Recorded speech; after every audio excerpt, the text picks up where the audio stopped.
தாமரை என்ன பூ இவ்வளவு ஃப்ரெஷ்ஷா இருக்குது? எங்கன்னா செடியில இருந்து பறிச்சு கட்டின மாதிரி இருக்குது. இல்ல ஆட்டை போட்டு வந்தீங்கன்னா வந்து ஜாலியா கேக்குற தாமரை.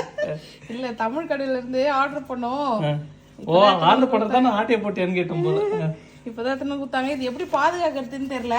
அதுதான் எடுத்து எப்படின்னா ஒரு 1 வீக் வச்சுப்பேன். வந்து இந்தியன் கவர்மெண்ட் கிட்ட பாதுகாப்புக்கு ஆள் வேணா கேட்பேன். இங்க பாருங்க, இது டிஷ்யூலாம் வச்சு அவங்களே இது பண்ணி கொடுத்துருக்காங்க. அப்படியே எடுத்து என்ன பண்ணுவோம், ஒரு பாக்ஸ்ல. எனக்கு இந்த பூ பாக்குறப்ப என்ன திரும்ப ஞாபகம் வருது, எங்க ஊர்லாம் வந்து திருவிழா நடக்கிறப்ப என்ன பண்ணுவாங்கன்னா, திருவிழா அன்னைக்கு பூ வாங்குவாங்க.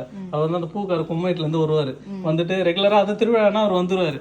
வந்துட்டு பார்த்தோன்னா பூ வந்து விற்பாரு. அந்த உதிரி பூன்னு சொல்லுவாங்கல்ல, ஒரு படியில கொடுப்பாரு. சின்ன படி வந்து 5 ரூபாய் 10 ரூபாய் அப்படின்னு 20 ரூபா வரைக்கும் இருக்கும். அந்த பூவை கட்டிட்டு திருவிழானா என்ன பண்ணுவாங்க, பூவை வச்சுக்கிட்டு தலையில அழகா கோயிலுக்கு போவாங்க. கோயிலு திருவிழா முடிஞ்சுதான் அதுக்கப்புறம் நடுவில் வந்து நைட்டு ட்ராமா வைப்பாங்க. ட்ராமா கூத்துனா இந்த மல்லிப்பூ வச்சுன்னு போனாங்கன்னா அப்படியே அவ்வளோ வாசம் வீசு. எல்லாமே மல்லிப்பூவாக தான் இருக்கும். ஃபுல்லாக தலை ஃபுல்லாக ஒரே பூ தான். அந்த ட்ராமா நடக்குதோ இல்லையோ, இவங்க மல்லிப்பூ வச்சு போகிறதா அங்கே ட்ராமாவாக இருக்கும். ஆமாம், ட்ராமா பார்க்க போகிறன்ற பேரில் இவங்க ஒரு ட்ராமா பண்ணு போவாங்க. அதே மாதிரி உட்காந்து கட்டுவாங்க. அப்போ இல்லாத கதையெல்லாம் வேற பேசின்னு இருப்பாங்க.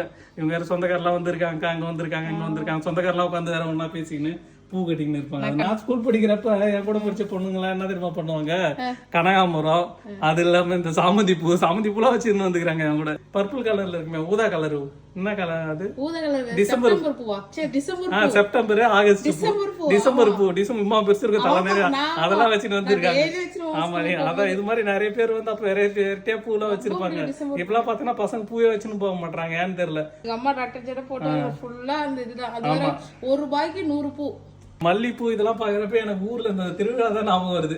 அந்த திருவிழானா பாத்தீங்கன்னா பூ வந்துடும், அப்படியே ஊரே ஒரு வாசமா இருக்கும். மல்லிப்பூ வாசனையா இருக்கும். ஆமா, மல்லிப்பூ இதெல்லாம் இன்னொரு பூ இருக்குமே, நல்ல வாசனை வருமே, நீ கூட வாங்குவே. வேற ஜாதி மல்லினா என்ன அர்த்தம்ன்றது சொல்றீங்க, எனக்கு தெரியல. அது அந்த வகையான ஜாதியோடைய பூ.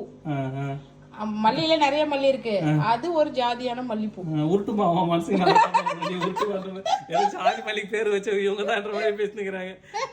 அந்த இதெல்லாம் சொல்றாங்களா, நாங்க தாங்க இந்த பூட்டை கண்டுபிடிச்சன்ற மாதிரி பூவே தான் கண்டுபிடிச்சாங்க போல, ஜாதி மல்லியா அதுக்கு பேரு.